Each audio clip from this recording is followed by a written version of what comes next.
Students, problem number 6 complete किया था कल के वीडियो लेक्चर में। 7th होमवर्क नहीं देना चाहती थी, मैंने कल बोला था, पर फिर मैंने देखा कि प्रॉब्लम नंबर 8 उससे भी थोड़ा ज़्यादा डिफिकल्ट है और इम्पोर्टेंट है, इसीलिए 7th आपको होमवर्क करना है। कुछ भी डाउट और डिफिकल्टी आती है तो डेफिनेटली आप मुझे पूछ सकते हैं, और आनी तो नहीं चाहिए क्योंकि प्रॉब्लम नंबर 6 के जैसा ही है। सिर्फ फर्क इतना है कि यहाँ पे प्रॉब्लम नंबर 7 में 5 बसेस का प्रॉब्लम उन्होंने दिया है, वहाँ पे 3 ही बसेस थी प्रॉब्लम नंबर 6 में। अभी प्रॉब्लम नंबर 7 में 5 बसेस दिया है, इतना ही नया है, बाकी आप सॉल्व कर सकते हो। तो फिर अभी हम देखते हैं प्रॉब्लम नंबर 8। प्रॉब्लम अच्छे से समझ लीजिए, लिखने की घाई मत कीजिएगा। आपको लगता है इजी है, पर बहुत सारे नए पॉइंट इसमें कवर होने वाले हैं, इसीलिए प्रॉब्लम नंबर 8 के ऊपर लिखिएगा VIMP करके। मतलब ऐसा प्रॉब्लम है कि इसमें बहुत सारे पॉइंट्स कवर होते हैं। पेंसिल हाथ में रखिए, पैराग्राफ में प्रॉब्लम है। पैराग्राफ के जो प्रॉब्लम्स रहते हैं थोड़े डिफिकल्ट रहते हैं समझने के लिए। देखते हैं, Prakash operator limited has been given a 20 kilometers long route or run a bus। Prakash operator limited का प्रॉब्लम है, 20 किलोमीटर्स रन कर रही है, बोलते बस, ठीक है। 20 किलोमीटर्स को अंडरलाइन करके रखिएगा। अंडरलाइन जो भी कर रहे हो पेन से कीजिएगा, कलर पेन से। मार्किंग करते हो पेंसिल से कीजिएगा। मार्किंग मतलब F, M और R लिखने का। The cost of the bus is rupees 50,000। 50,000 रुपए बस की कॉस्ट है। इस कॉस्ट का यूज किस लिए होगा? तो डिप्रिसिएशन कैलकुलेट करने के लिए होगा, ठीक है। आगे देखते हैं कि क्या बोला है। And has been insured at the rate 6% per annum. Insured at the rate 6% per annum. Insurance निकाला है बस का, मतलब व्हीकल का, तो ये एटम जाता है फिक्स्ड कॉस्ट में। तो 6% के ऊपर पेंसिल से लिखिएगा F। While annual taxes amount to ₹2 lakh। Annual taxes है, टैक्स पे किया है एनुअली, अंडरलाइन कीजिए एनुअल वर्ड को। ₹2,000 2,000 रुपए फिक्स्ड कॉस्ट में जाएगा ये आइटम। आगे, garage rent is ₹100 per month. 100 rupees monthly पे कर रहे हैं गैरेज रेंट के ऊपर। गैरेज रेंट भी लिखेंगे हम लोग फिक्स्ड कॉस्ट में। Yearly repairs will be ₹2,000। Repair and maintenance का आइटम है वो लिखते हैं हम मेंटेनेंस कॉस्ट में, इसीलिए 2000 के ऊपर लिखिएगा M। And the bus is likely to last of 5 year. इन्होंने यहाँ पे ये बोला है कि बस पिछले 5 साल से रन कर रही है, 5 साल के लिए उसकी लाइफ है, ठीक है। आगे ये जो वर्ड है ना, and the bus is likely to last of 5 year. 5 year को अंडरलाइन कीजिएगा क्योंकि उन्होंने वहां पे उसकी लाइफ बताई है 5 साल, 5 ईयर्स, ठीक है। द कॉस्ट ऑफ बस 50,000 रुपए जो कॉस्ट दी है उसका ये मतलब है कि बस 50,000 की जो हम परचेस कर रहे हैं वो 5 साल तक रन कर सकती है। वर्ड है लाइकली टू, मतलब लाइकली टू बी रन, इसका ये मतलब होता है कि 5 साल वो बस चल सकती है जो हम 50,000 के कॉस्ट में परचेस कर रहे हैं। तो 5 ईयर को अंडरलाइन कीजिएगा और उसके सामने इस तरह से स्टार मार्क कीजिए, ये वाला कीजिए। और 50,000 50,000 के सामने भी इस तरह से मार्क कीजिए। मतलब इन दोनों का यूज किस लिए होगा? डिप्रिसिएशन कैलकुलेट करने के लिए होगा, ठीक है। तो आगे नेक्स्ट पैराग्राफ की तरफ बढ़ रहे हैं अभी हम लोग। The driver salary will be ₹3,000 per annum. 3,000 रुपए पर एनम बताया है उन्होंने, फिक्स्ड कॉस्ट में जाएगा ये आइटम, पर एनम ध्यान में रखिएगा। And that of conductors ₹1,000 per annum. Driver के पीछे 3000 और कंडक्टर के पीछे 1800 रुपए साल भर के लिए खर्चा हो रहा है। ड्राइवर की सैलरी और कंडक्टर की सैलरी दोनों भी जाते हैं फिक्स्ड कॉस्ट में। 3000 के ऊपर 1800 के ऊपर लिखिए एफ। अभी जो सेंटेंस पढ़ रही हूँ उसको कलर पेन से बॉक्स में डालना है। In addition to 10% of the taking as a commission, bracket में दिया है to be shared by driver and conductor equally. इस सेंटेंस का ये मीनिंग निकलता है कि ड्राइवर को 3000 रुपए सैलरी और कंडक्टर को 1800 रुपए सैलरी तो दे ही रहे हैं, उसके साथ इन एडिशनल हम उनको 10% ऑफ द टेकिंग मतलब क्या होता है, सेल। जो हम बस का प्रॉब्लम है, मतलब यहाँ पे पैसेंजर रहेंगे तो हम कैसे पैसे कमाएंगे, टिकट रेट चार्ज करके हम पैसेंजर से टिकट लेंगे, मतलब उनसे पैसे लेंगे और इनकम कमाएंगे। तो जितनी सेल करेंगे, जितने टिकट हम बेचेंगे, उस टिकट के ऊपर, उस सेल के ऊपर कमीशन देना है ड्राइवर को, कंडक्टर को। कितना परसेंट, तो 10% देना है। ये आज के प्रॉब्लम का सबसे इंपॉर्टेंट पॉइंट है और बहुत लिमिटेड प्रॉब्लम में ये आपके नोट्स में आया, इसलिए अच्छे से समझ लीजिएगा। क्या बताया उन्होंने, 3000 और 1800 रुपए सैलरी दे ही रहे हैं, उसके साथ 10% कमीशन भी देना है ड्राइवर को और कंडक्टर को। कैसे, इक्वल कमीशन बांटना है बोलते। वो प्रॉब्लम में हम जब आएगा वो आइटम तब उसको सॉल्व कर लेंगे वर्किंग नोट के साथ। तो जितना सेल होगा उसका 10% हमें ड्राइवर और कंडक्टर को देना है, ठीक है। तो कमीशन का जो आइटम है उसके पीछे आप सिर्फ VIMP करके लिख लीजिए, ये आइटम किस तरह से सॉल्व किया जाता है ये प्रॉब्लम में समझ जाएगा। इससे पहले आपने प्रॉब्लम्स देखे होंगे, तो टोटल कॉस्ट प्लस प्रॉफिट, और प्रॉफिट के ऊपर हम लोग रहता है वो कैलकुलेट करते हैं कमीशन, ठीक है। मतलब बीकॉम में कोई चैप्टर पढ़ा होगा, कमीशन का पॉइंट आता है तो हम आप उसको कहाँ पे लिखते हैं। जिनको नहीं आता है, नहीं समझ में आया होगा, वो यहाँ पे इस प्रॉब्लम में क्लियर हो जाएगा। Next line, the cost of stationery will be 600 per annum. Cost of stationery 600 रुपए, स्टेशनरी के पीछे 600 रुपए पर एनम खर्चा हो रहा है। स्टेशनरी ये आइटम जाता है मेंटेनेंस कॉस्ट में, लिखिए M. Manager salary is ₹400 per month. Per annum में यहाँ पे ध्यान देना है, 400 रुपए के ऊपर लिखिएगा fixed cost, manager salary fixed cost में जाएगा। Who also look after account. अभी नीचे देखिए उन्होंने किस चीज के लिए इंफॉर्मेशन दी है, सबसे इंपॉर्टेंट पैराग्राफ है ये 3rd नंबर का। Petrol and oil will be ₹25 पर 100 किलोमीटर। इसका ये मतलब है कि 25 रुपए पर, मतलब 1 किलोमीटर 100 किलोमीटर वो गाड़ी चल सकती है। 1 लीटर पेट्रोल डाला तो 100 किलोमीटर वो गाड़ी चल सकती है, और उसकी कॉस्ट उन्होंने कितनी बताई है, 25 रुपए बताई है। 1 किलोमीटर गाड़ी 1 लीटर गाड़ी में पेट्रोल डाला, बस में डाला तो वो 100 किलोमीटर रन कर सकती है, और 1 लीटर पेट्रोल की कॉस्ट कितनी है, 25 रुपए है। ये पॉइंट इससे भी पहले हुआ है। आगे पेट्रोल और ऑयल कहाँ पे लिखेंगे हम लोग, तो रनिंग कॉस्ट में। दी बस will make 3 round trips carrying on the average. अभी जो लाइन पढ़ रही हूँ वहां से अंडरलाइन करते हुए जाना है। दी बस will make 3 round trips carrying on the average 40 passenger on each trip. 3 trips कर रही है बोलते बस, और ईच ट्रिप, एक ट्रिप में 40 पैसेंजर बस में बैठे रहते हैं। Assuming 25% profit on taking. Assuming 25% profit on taking, underline कीजिएगा 25% प्रॉफिट ऑन टेकिंग, इसका यूज होने वाला है आज के प्रॉब्लम में। Calculate the bus fare to be charge from each passenger.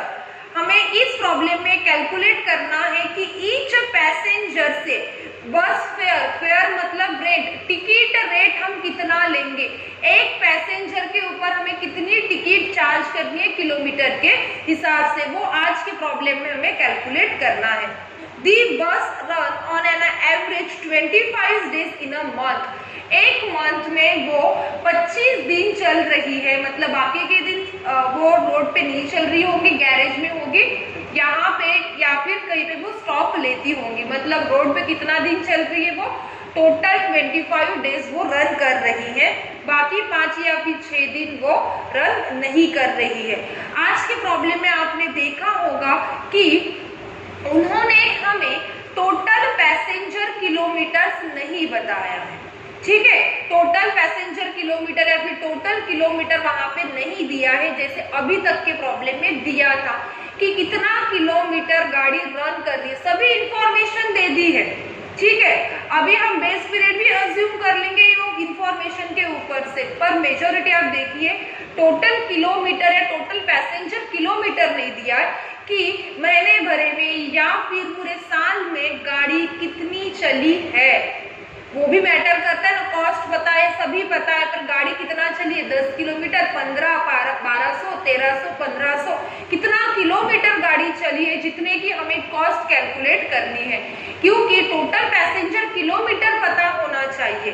जितनी गाड़ी चलेगी उस हिसाब से हम पर पैसेंजर कितनी टिकट चार्ज करनी है वो हम फाइंड आउट कर सकते हैं। तो उसके लिए आज के प्रॉब्लम में उन्होंने हमें डिटेल्स दी है।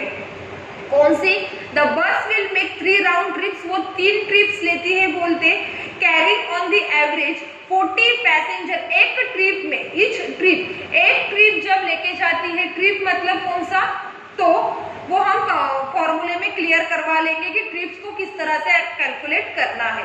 एक ट्रिप में 40 पैसेंजर गाड़ी में रहते हैं, और उन्होंने ये भी बताया कि वो गाड़ी 25 दिन चल रही है। जब इस तरह की डिटेल्स आपको दी जाती है तब आपको लिखना है working note number 1, total passenger kilometre calculated as under.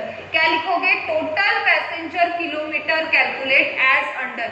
याद होगा स्टार्टिंग में मैंने आपको 7th एटम का फॉर्मूला पढ़ाया था, याद है कि नहीं? वो फॉर्मूला मैंने बोला था आपको इसको लर्न करना है, वैल्यू किस तरह से पुटअप होती है वो प्रॉब्लम में समझ जाएगा, वो प्रॉब्लम आ चुका है। ये फॉर्मूला कब अप्लाई करना? Total passenger kilometre find out करने के लिए। ये कैसे पता चलेगा? आपको टोटल पैसेंजर किलोमीटर प्रॉब्लम में डायरेक्टली नहीं दिए जाएंगे। टोटल पैसेंजर किलोमीटर का मतलब क्या होता है? विथ पैसेंजर रोड पे जब बस चलती है तो कितना किलोमीटर चली है वो। तो उसके लिए आपको जो फॉर्मूला है, फॉर्मूले में जिस वैल्यू की जरूरत है वो आपको प्रॉब्लम में दी जाती है, वो अवेलेबल होगी, तो ये 7th एटम का फॉर्मूला आपको अप्लाई करना है। तो अभी हम लिखते हैं फॉर्मूला। तो टेबल 2 पेज का तो टेबल यहाँ लगने ही वाला है। उसके बाद वर्किंग नोट नंबर 1 लिखिए, total passenger kilometre calculated as under, underline कीजिएगा।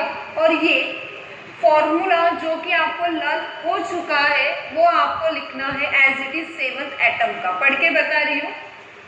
Number of buses multiply capacity of each बस, कैपेसिटी ऑफ ईच बस multiply actual transporting capacity in percent, actual transporting capacity in percent multiply per trip distance multiply number of trips in a day, bracket में लिखिएगा to and fro.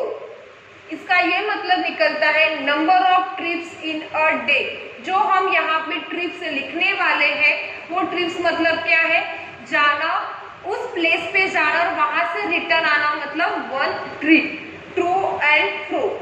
Number of days multiply actual vehicles percent on road, actual vehicle percent on road. ये as it is formula लिख लिया होगा अभी आपने। ये formula कब अप्लाई करना है ये याद रखना।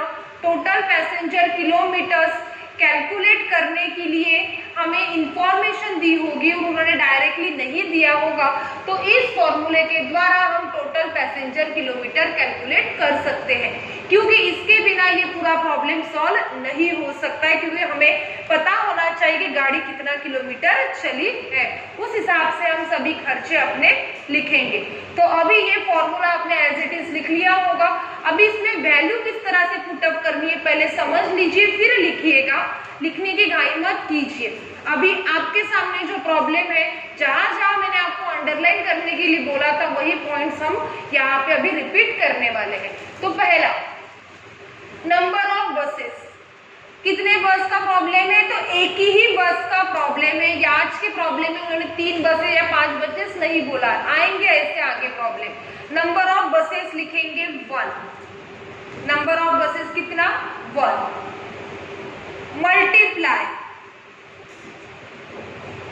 कैपेसिटी ऑफ ईच बस, एक बस की कैपेसिटी कितनी है, यहाँ पे उन्होंने कैपेसिटी ऑफ ईच बस दिया है। देखिए पैराग्राफ 3rd नंबर का, वहां पे 2nd नंबर की line, 3rd paragraph 2nd number की लाइन बताइए उन्होंने, 40 पैसेंजर ऑन ईच ट्रिप, मतलब आज मैं यहाँ से नागपुर से अमरावती का टूर कर रही हूँ या फिर गाड़ी लेके जा रही हूँ, ट्रेवल्स लेके जा रही हूँ, तो ईच ट्रिप, एक ट्रिप में मैं यहाँ से अमरावती तक जा रही हूँ, तो 40 पैसेंजर की कैपेसिटी मेरे बस में है, 40 पैसेंजर मैं उसमें बिठा के लेके जा सकती हूँ।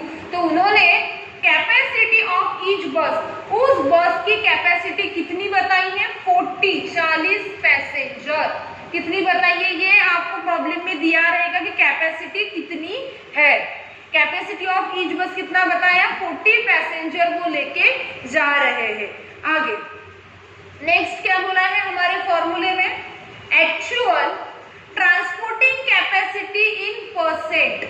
उन्होंने ये बोला है कि actual transporting capacity in percent कि 100% है, 80% है या 70% है, ये भी आपको प्रॉब्लम में दिया जाता है। इसका ये मतलब निकलता है कि मैं नागपुर से अमरावती बस लेके जा रही हूँ विथ पैसेंजर, तो मेरे गाड़ी में, मेरे बस में हमेशा 80% पैसेंजर बैठेंगे, 75% पैसेंजर बैठेंगे। जो मैं टूर कर रही हूँ, ट्रिप कर रही हूँ, उसमें जो पैसेंजर है वो कितने, कैपेसिटी तो 40% है, सॉरी 40 पैसेंजर की है। जरूरी है क्या कि हमेशा 40 पैसेंजर रहेंगे, तो नहीं, वो आपको प्रॉब्लम में दिया जाता है। पर जब कभी आपको एक्चुअल ट्रांसपोर्टिंग कैपेसिटी नहीं दी है, तब आपको लेना है 100%। कितना लेना है, 100 डिवाइडेड बाय 100 इसी लिखा क्योंकि यहाँ पे परसेंट का साइन है, कैलकुलेशन में आसानी होती है। फिर से रिपीट करती हूँ ये पॉइंट, क्या बोला है, actual transporting capacity in percent. उन्होंने बोला है कि बस जब नागपुर से अमरावती जा रही है, कैपेसिटी तो 40 पैसेंजर की है, पर उतने पैसेंजर लेके जा रही है क्या, तो हाँ, इसीलिए हमने यहाँ लिखा 100% कैपेसिटी पे वो गाड़ी जा रही है।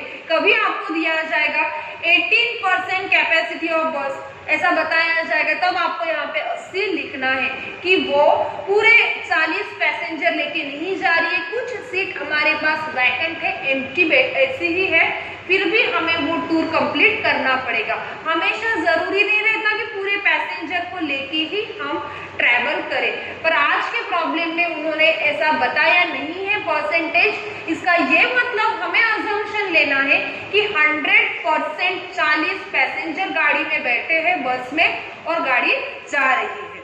आगे नेक्स्ट क्या बोला है फॉर्मूला में, पर ट्रिप डिस्टेंस।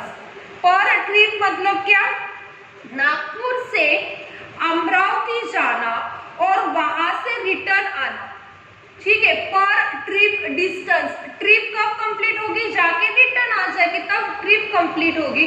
तो यहाँ पे पर ट्रिप डिस्टेंस, ये जो पॉइंट है, ये पर ट्रिप डिस्टेंस ये लिखते समय और number of trips in a day ये लिखते समय थोड़ा ध्यान रखना है।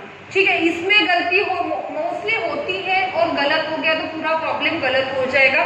दोनों पॉइंट एक साथ पढ़ना है हमें। तो देखिए नोट्स में ध्यान दीजिएगा, पहले नंबर की लाइन है Prakash operator limited has been given a 20 kilometre long route और रन अ बस। वो बस 20 किलोमीटर का अंतर से उनको जाना है, ट्रैवल करना है, रूट कंप्लीट करना है। मतलब उन्होंने, हम मोस्टली नागपुर और अमरावती का ही एग्जाम्पल ले रहे हैं कि आसानी होगी समझने के लिए। नागपुर से अमरावती का उन्होंने डिस्टेंस बताया है 20 किलोमीटर। कितना बताया है? 20 किलोमीटर। 20 किलोमीटर जाएंगे और 20 किलोमीटर आएंगे। इसका ये मतलब हुआ कि यहाँ नागपुर से गाड़ी निकलेगी, अमरावती तक जाने का उन्होंने डिस्टेंस बताया है 20 किलोमीटर। कितना? जाने का। ये हो गया 2 मतलब जाना। और 20 किलोमीटर रिटर्न भी तो आएगी, वही रुकेगी क्या? नहीं, रिटर्न भी आएगी, तभी तो ट्रिप कंप्लीट होगी ना। जाते समय 40 पैसेंजर गाड़ी में बिठा रही है पैसेंजर और 20 किलोमीटर का डिस्टेंस कंप्लीट कर रही है। और फिर आते समय भी 40 पैसेंजर गाड़ी में बिठा रही है और 20 किलोमीटर का डिस्टेंस कंप्लीट कर रही है। इसका क्या मतलब हुआ कि पर ट्रिप डिस्टेंस हमें जो गाड़ी नागपुर से अमरावती लेके जानी है 20 किलोमीटर जाना है और 20 किलोमीटर लेके आना है। हम क्या कैलकुलेट कर रहे हैं? Total passenger kilometre. पैसेंजर गाड़ी में बैठे हैं और गाड़ी कितना किलोमीटर, बस कितने किलोमीटर चल रही है? 20 किलोमीटर जाना और 20 किलोमीटर आना। इसका क्या मतलब हुआ? तो 40 किलोमीटर वो एक दिन में रन कर रही है। क्या हुआ? एक दिन में कितना रन कर रही है? 40 किलोमीटर। 20 किलोमीटर जाएगी और 20 किलोमीटर रिटर्न आएगी। क्लियर? आगे नेक्स्ट उन्होंने क्या बोला है? Number of trips in a day. एक दिन में कितने ट्रिप्स कर रही है? एक दिन में से जरूरी है कि अभी 20 किलोमीटर का ही रूट है। तो मुझे बताइए, अभी 7 बजे की गाड़ी होगी, 7 बजे 40 पैसेंजर गाड़ी में बैठे, अमरावती पहुंच गए, उनको वहां पहुंचा दिया, फिर अपने पैसेंजर 40 पैसेंजर गाड़ी में बिठाए, जिनको नागपुर आना था नागपुर लेके आ गए। 10 बजे तक वो यहाँ पे पहुंच गए, एग्जाम्पल ले रहे, बजे एग्जैक्टली पता नहीं कि कितना टाइम लगता है। ठीक है, 10 बजे तक यहाँ पहुंच गए तो गाड़ी क्या फिर बैठी ही रहेगी क्या? वहां पे गैरेज में सिर्फ उसको बिठा के रख देंगे, उसको साफ करते बैठेंगे दिन भर? नहीं। तो क्या करेंगे? फिर 11 बजे का फिर से एक टूर करेंगे, फिर रिटर्न आएंगी, फिर 2 बजे का एक बार फिर से रूट करेंगे। इनको वहां पे ये बोलना है कि एक दिन में number of trips in a day, एक दिन में वो बस कितने ट्रिप्स कर रही है। तो देखिए यहाँ पे प्रॉब्लम में दिया है, 3rd नंबर का पैराग्राफ है, उसमें 1st नंबर की लाइन है जो कि मैंने आपको अंडरलाइन करने के लिए बताया था। The bus will make 3 round trips carrying on the average. Passenger को बिठा के वो 3 राउंड ट्रिप्स कर रही है। 3 राउंड ट्रिप्स का क्या मतलब होता है? राउंड ट्रिप्स मतलब जाना और आना, जा रही है और आ रही है। मतलब ये ट्रिप कैसे कंप्लीट होगी? नागपुर से अमरावती गए, नागपुर से अमरावती गए और अमरावती से नागपुर आ गए, तो 1 ट्रिप। राउंड ट्रिप मतलब जाना और आना। एक दिन में ऐसे 3 ट्रिप्स वो बस कर रही है। उन्होंने हमें फॉर्मूले में क्या पूछा? Number of trips in a day. एक दिन में बस कितने ट्रिप्स कर रही है? तो 3 ट्रिप्स कर रही है। कितने ट्रिप्स कर रही है? 3। ये बार बार इसीलिए रिपीट कर रही हूँ, देखिए थोड़ी देर बाद मैं आपको क्या नया बताती हूँ। नागपुर से अमरावती जाना, अमरावती से नागपुर रिटर्न आना, फर्स्ट ट्रिप। फिर और एक बार नागपुर से अमरावती जाना और अमरावती से नागपुर रिटर्न आना, सेकंड ट्रिप। बिल्कुल एज इट इज फिर ऐसा ही करना, नागपुर से अमरावती जाना और अमरावती से नागपुर रिटर्न आना, थर्ड ट्रिप। तो एक दिन में वो 3 ट्रिप इस तरह से कंप्लीट कर रही है। राउंड ट्रिप्स वहां पे उन्होंने बताया है। ठीक है, अभी थोड़ी देर इधर ध्यान दीजिए। 40 और 3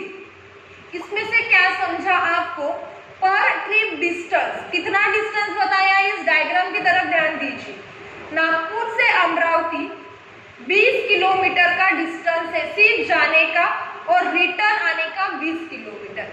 मतलब एक बार जब वो जा रही है यहाँ से अपने गैरेज में से गाड़ी निकल रही है तो रिटर्न आने तक एक ट्रिप 40 किलोमीटर कवर कर रही है। एक ट्रिप कब कंप्लीट होगी? एक ट्रिप करना होगा तो 40 किलोमीटर गाड़ी चल रही है। दूसरी ट्रिप करेंगे तो फिर से 40 किलोमीटर, तीसरी ट्रिप करेंगे तो फिर से 40 किलोमीटर। समझ में आया? तो मुझे यहाँ पे ये बोलना है कि ये पॉइंट क्लियर हो गया, अच्छी बात है, इतना ही ध्यान में रखना। और एक नया मेथड बता देती, समझ में आया तो ठीक है, नहीं समझ में आया तो अभी के लिए उसको भूल जाना। इतना याद रखना, पर ट्रिप डिस्टेंस उन्होंने क्या बोला था, 20 किलोमीटर का डिस्टेंस है नागपुर से अमरावती का। तो हमने क्या डिसाइड किया, सिर्फ नागपुर से अमरावती जाएगी, क्या रिटर्न भी तो आएगी, इसीलिए हमने यहाँ 40 किलोमीटर लिखा। और राउंड ट्रिप कितने लिखे? 3, जाना और आना एक ट्रिप, जाना और आना दूसरी ट्रिप, जाना और आना तीसरी ट्रिप, यहाँ लिखा। पर अभी देखिए ये नहीं लिखा तभी चलेगा, सिर्फ याद, मुझे नहीं लगता अभी इतनी जल्दी आपको ये पॉइंट याद हो जाएगा। याद हो गया तो अच्छी बात है, होशियार हो फिर आप, ठीक है। पर ट्रिप डिस्टेंस, यहाँ पे पर ट्रिप डिस्टेंस मैंने लिखा 20, सिर्फ जाने का डिस्टेंस लिखा मैंने, कितना? सिर्फ जाने का डिस्टेंस लिखा। और यहाँ पे लिखा मैंने 6, क्यों 6 लिखा? जाने का डिस्टेंस लिखा 20 किलोमीटर जा रही है, मतलब कितने ट्रिप्स लिखने पड़ेंगे यहाँ पे? 6 ट्रिप्स लिखने पड़ेंगे। क्यों? क्योंकि एक दिन में राउंड ट्रिप 3 हो रहे हैं, तो सिर्फ जाने का एक बार, फिर रिटर्न आने का दूसरी बार, फिर जाने का तीसरी बार, रिटर्न आने का चौथी बार। इस तरह से हम भी उसको लिख सकते हैं कि आप किलोमीटर कितना लिख रहे हो और ट्रिप्स कितना लिख रहे हो उसके ऊपर मैटर करता है।